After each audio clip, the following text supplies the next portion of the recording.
ओम नमः शिवाय। आज का विषय बहुत रोचक भी है और उपयोगी भी, क्योंकि अक्सर आप लोगों के प्रश्न आते हैं कि रुद्राक्ष की माला में आखिर कितने दाने होने चाहिए, 108 दाने ही क्यों रखे जाते हैं, 54 और 27 दानों की माला का क्या महत्व है, यदि माला का कोई दाना टूट जाए तो क्या उसी माला से जप करते रहना चाहिए, और सबसे महत्वपूर्ण प्रश्न, आजकल बाजार में जो अलग अलग प्रकार के धन योग ब्रेसलेट या निश्चित संख्या में रुद्राक्ष के दानों से बने ब्रेसलेट मिलते हैं, क्या उनका कोई शास्त्रीय आधार भी है। इन्हीं सभी प्रश्नों को हम आज क्रम से समझेंगे। सबसे पहले एक बात मैं स्पष्ट कर दूं आप लोगों को कि आज जो बातें मैं आपके सामने रख रही हूं, उनका उद्देश्य केवल बाजार में मिलने वाले किसी ब्रेसलेट या वस्तु का प्रचार करना नहीं है। हमारा उद्देश्य है यह समझना है कि रुद्राक्ष माला और दानों की संख्या को लेकर हमारे ग्रंथों में किस प्रकार का विधान बताया गया है। सामान्य रूप से हम सभी जानते हैं कि मंत्र जप के लिए 108 दानों की माला सबसे अधिक प्रचलित है, लेकिन शास्त्रीय परंपरा में केवल 108 ही नहीं बल्कि 54 और 27 दानों वाली मालाओं का उल्लेख भी मिलता है। यह एक प्रसिद्ध शास्त्रीय वचन है जिसमें इस प्रकार से बताया गया है कि अष्टोत्तर शतम कार्यम चतुःपंचाशदेव वा सप्तविंशतिमाना वा ततो हीना धमा स्मृता, अर्थात जप के लिए 108 दानों की माला अथवा 54 दानों की अथवा 27 दानों की माला बनाई जा सकती है, और इससे कम संख्या वाली जप माला को सामान्य जप के संदर्भ में श्रेष्ठ नहीं माना गया। 108 दाना प्लस एक सुमेरु, 54 दानों की माला प्लस एक सुमेरु, और ये 27 दानों की माला प्लस एक सुमेरु, सुमेरु अवश्य होना चाहिए। अब इसे बहुत सरल तरीके से समझते हैं। 108 दानों की माला हमारे सामने सबसे परिचित रूप है। इसमें 108 मुख्य दाने होते हैं और इसके अतिरिक्त एक विशेष दाना होता है जिसे सामान्यतः मेरु या सिमोरी या गुरु दाना कहा जाता है। बहुत से लोग यहाँ भ्रमित हो जाते हैं कि वे माला के सारे दानों को गिनते हैं, कहते हैं कि इसमें तो 9 दाने हैं, 109 दाने हैं, लेकिन वास्तव में मेरु दाना जब संख्या में नहीं गिना जाता, वह माला के आरंभ और अंत का एक संकेत है। इसलिए 108 मुख्य दानों के साथ एक मेरु होने पर भी उसे 108 दानों की माला ही कहा जाता है। जब करते समय भी मेरु को पार नहीं किया, तो जब मेरु के पास पहुंचते ही माला आपको पलट देनी है और आपको पुनः जप आरंभ करना है। अब 108 का आधा 54 हुआ, ऐसे ही 54 दानों की माला भी बन जाती है। 54 का आधा 27 हो, इसी प्रकार 27 दानों की माला भी बन जाती है। आपने बहुत से साधकों को देखा होगा कि वे छोटी रुद्राक्ष माला हाथ में लेकर चलते फिरते जप करते रहते हैं। 27 दानों की माला इस उद्देश्य से बहुत सुविधाजनक होती है। 4 बार 27 दानों का जप पूरा करने पर 108 की एक पूर्ण गणना हो जाती है। इसलिए सामान्य मंत्र जप की दृष्टि से 108, 54 और 27 ये 3 संख्याएं विशेष रूप से महत्वपूर्ण मानी गई है। अब यहाँ एक अत्यंत व्यवहारिक बात समझ लीजिए कि आपके पास 108 दानों की माला है, आप कई वर्षों से उसी माला पर जप कर रहे हैं, अचानक उसका एक दाना टूटकर गिर गया, अब माला में 107 दाने रह गए। ऐसी स्थिति में बहुत सारे लोग उसी बात से जप करते रहते हैं कि भाव से कर रहे हैं, माला से क्या ही फर्क पड़ता है। लेकिन भाव निश्चित रूप से महत्वपूर्ण है, लेकिन यदि आप शास्त्रीय विधि का पालन करना चाहते हैं तो बेहतर है कि उस माला को ठीक करवा लें और पुनः उसकी निर्धारित संख्या पूरी कर लें। अर्थात 108 दानों की माला में यदि एक दाना कम हो जाए तो नया दाना लगाकर उसे पुनः 108 की संख्या में कर लें। इसी प्रकार यदि 54 दानों वाली माला का कोई दाना टूट जाए तो उसकी संख्या फिर 54 कर लें, और यदि 27 दानों वाली माला का दाना टूट जाए तो उसे भी पुनः 27 की संख्या में पूरा कर लें, क्योंकि माला में दानों की संख्या केवल सुविधा के लिए नहीं रखी गई है, उसके पीछे एक निश्चित गणना और साधना पद्धति जुड़ी हुई है। अब आते हैं उस प्रश्न पर कि पिछले कुछ समय से बहुत अधिक लोग पूछ रहे हैं कि बाजार में जो धन योग ब्रेसलेट मिलता है उसका कोई शास्त्रीय प्रमाण है क्या? केवल कुछ रुद्राक्ष एक प्लास्टिक में डालकर पहन लेने से धन मिलने लगता है क्या? निश्चित संख्या में रुद्राक्ष पहनने का भी कोई विधान है? यहाँ विषय थोड़ा गहरा हो जाता है। कुछ धर्म ग्रंथों और निबंध ग्रंथों में रुद्राक्ष के दानों की संख्या को विशेष कामनाओं से जोड़कर भी कथन मिलते हैं। ऐसा एक वचन प्रजापति वाक्य के रूप में उद्धृत किया जाता है, जिसका उल्लेख बाद के धर्मशास्त्रीय ग्रंथों जैसे निर्णय सिंधु तथा शब्दकोशीय निबंध परंपरा के ग्रंथों में भी मिलता है। वचन का एक प्रचलित पाठ इस प्रकार बताया जाता है, मोक्षार्थी पंचविंशत्या धनार्थी त्रिशताम जपित, अर्थात जो व्यक्ति मोक्ष की कामना करता है उसके लिए एक निश्चित संख्या का विधान बताया गया। जो धन की इच्छा रखता है उसके लिए 30 दानों का उल्लेख, यानी अगर आप मोक्षार्थी हो तो 25 दानों की माला से जप कीजिए, अगर आप धन के लिए जप करें तो 30 दानों की माला से जप कीजिए। इसी प्रकार 30 रुद्राक्ष के दानों को लेकर तथाकथित धनयुक्त ब्रेसलेट की चर्चा भी आती है, लेकिन यहाँ एक महत्वपूर्ण सावधानी भी आवश्यक है। किसी भी शास्त्रीय वचन को केवल आधी पंक्ति देखकर बाजार की किसी किसी वस्तु से जोड़ देना उचित नहीं है।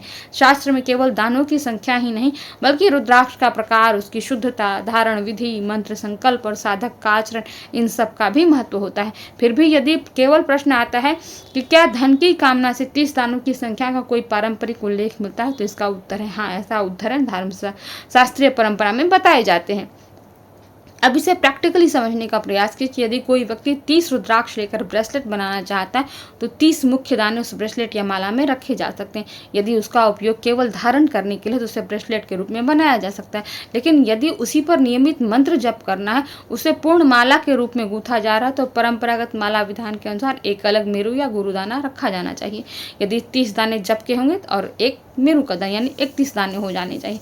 ठीक उसी प्रकार जैसे 108 दानों की माला में मेरू होने के बाद भी 108 की ही माला कहते हैं, 109 की गिनती हम नहीं करते हैं। अब यहाँ एक और विषय आता है कि 25 दानों की संख्या। कुछ पाठों को मोक्षार्थी पंचविंश अर्थात 25 दानों का उल्लेख मोक्ष की कामना से जोड़ा गया। इसके आगे कुछ उपलब्ध पाठों में पुष्टि अथवा अन्य फल के संदर्भ में भी दानों की संख्या बताई जाती है, लेकिन अलग अलग मुद्रित संस्करणों और उद्धरणों में पाठ भेद मिल सकते हैं।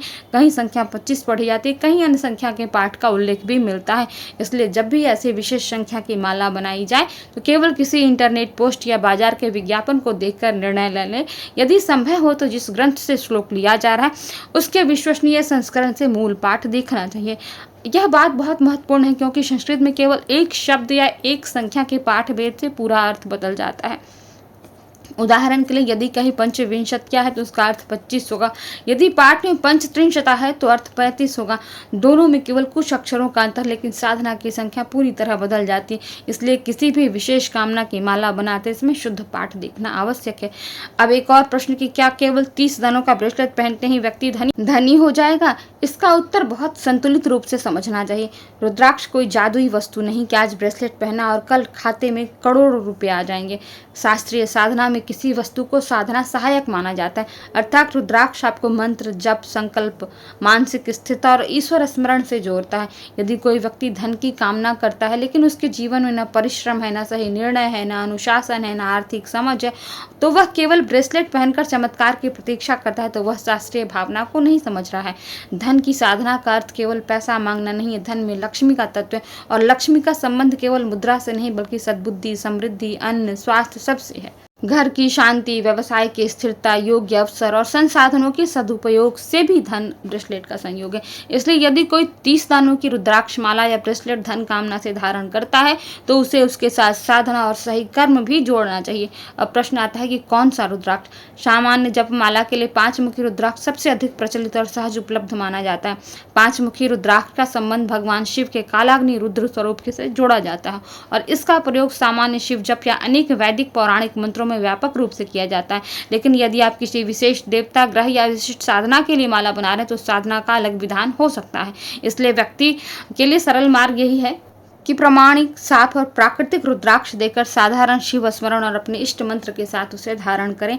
अब एक बहुत महत्वपूर्ण बात, रुद्राक्ष खरीदते समय केवल यह देखकर प्रभावित न हो कि किसी दुकानदार ने उस पर लिख दिया धन ब्रेसलेट, करोड़पति ब्रेसलेट, तुरंत पैसे वाला ब्रेसलेट, 7 दिन में धन वर्षा। ऐसे दावों से आपको सावधान रहना है। शास्त्र साधना बताते हैं, अंधविश्वास नहीं। किसी भी आध्यात्मिक वस्तु को चमत्कारी मार्केटिंग प्रोडक्ट बना देना हमारी परंपरा का उद्देश्य नहीं है। आप स्वयं ब्रेसलेट बनाना चाहें तो भी बना सकते हैं। उदाहरण के लिए धन कामना की पारंपरिक संख्या को आधार मानते हुए आप 30 अच्छी गुणवत्ता वाले प्राकृतिक रुद्राक्ष ले सकते हैं। किसी भी मुखी के हो सकते हैं। उन्हें साफ करें, शुद्ध जल से स्पर्श करा लें, गंगा जल से धो लें, फिर भगवान शिव के सामने दीपक जलाकर रुद्राक्ष रखें। ओम नमः शिवाय का कम से कम 108 बार जप करें।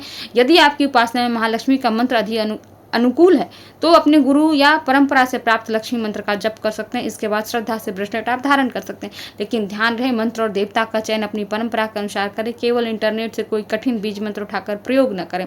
अब एक और प्रश्न अक्सर पूछा जाता है कि रुद्राक्ष किस हाथ में ब्रेसलेट के रूप में पहने। आमतौर पर धारण में बहुत कठोर सार्वभौमिक नियम नहीं माना जाता क्योंकि विभिन्न परंपराओं में भिन्नता मिलती है। इसलिए अपनी गुरु परंपरा के निर्देश सर्वोपरि रखें। यदि कोई विशेष नियम उपलब्ध न हो तो स्वच्छता, श्रद्धा और सुविधा को प्राथमिकता दें। अब फिर से पूरी चर्चा को एक सरल क्रम में आप याद कर लीजिए, समझ लीजिए। पहली बात, सामान्य मंत्र जप के लिए 108 दानों की माला सर्वाधिक प्रचलित है। दूसरी बात 54 और 27 दानों वाले मालाएं भी जप के लिए उपयोग की जाती हैं। तीसरी बात, मेरू दाना मुख्य जप संख्या में नहीं गिना जाता है। चौथी बात, यदि निर्धारित संख्या वाली माला का दाना टूट जाए तो शास्त्रीय पद्धति का पालन करने वाले साधक को उसकी संख्या पुनः संपूर्ण कर लेनी चाहिए।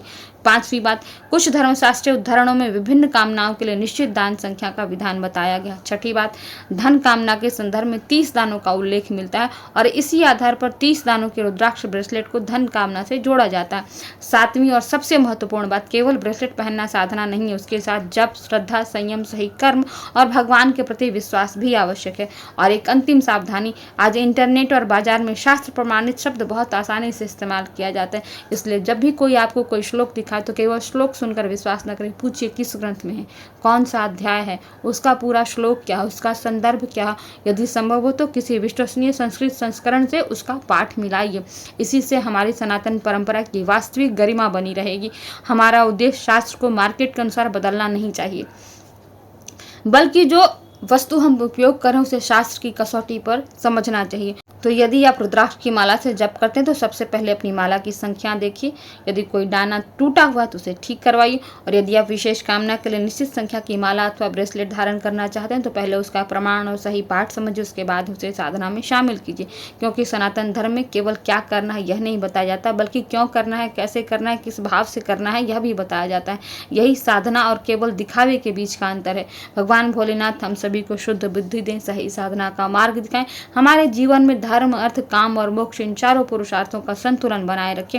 नमः शिवाय, हर हर महादेव। कोई भी जिज्ञासा हो, कोई भी प्रश्न इस वीडियो में आपको मन में आए, ये वीडियो देखने के बाद, सुनने के बाद, तो आप कमेंट में प्रश्न जरूर कीजिएगा और हम आपके प्रश्न का उत्तर लेकर अवश्य आएंगे। आपके प्रश्न हमें प्रेरित करते हैं इन शास्त्रों के अध्ययन के लिए, नए नए उत्तर, प्रामाणिक उत्तर ढूंढने के लिए। तो अवश्य प्रश्न कीजिएगा, कोई भी जिज्ञासा अगर मन में आती है तो। धन्यवाद, प्रणाम, हर हर महादेव।